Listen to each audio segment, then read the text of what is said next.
What is hardship status? I'm Darren T. Mish. They call me the IRS solution attorney, and I'm here to answer that question and more. So hardship status is one of these situations where it actually has two other names inside of the IRS. So before I explain what it means, I'm going to tell you what those are. If you want to call the IRS and you want to ask them for hardship status and you want to sound like you really know what you're talking about, ask them to put you in status 53. I know, it'll blow their mind. It'll be great. Anyway, it's just status 53 is just something, it's just like some number that they use inside of the IRS to call it it's hardship status.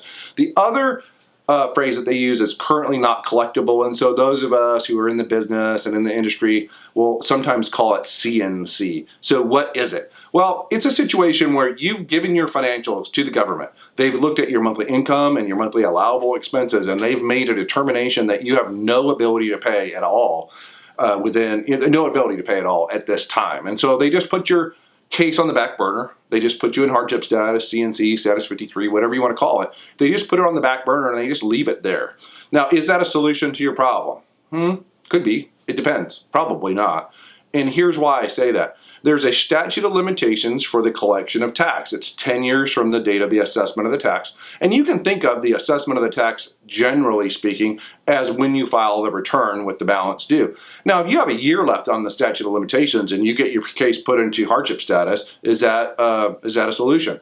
Could be, probably is, because the IRS is usually going to leave you in hardship status for a year or two at a time. They're not going to tell you how long, but they're going to usually leave you in hardship status for a year or two at a time.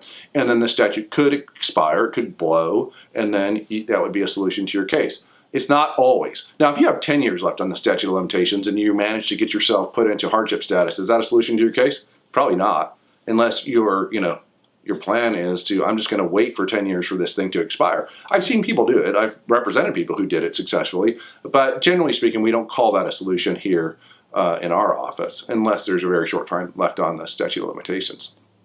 If you have questions about this or more, I'd invite you to visit our website at getirshelp.com. I'm Darren T. Mish, the IRS Solution Attorney.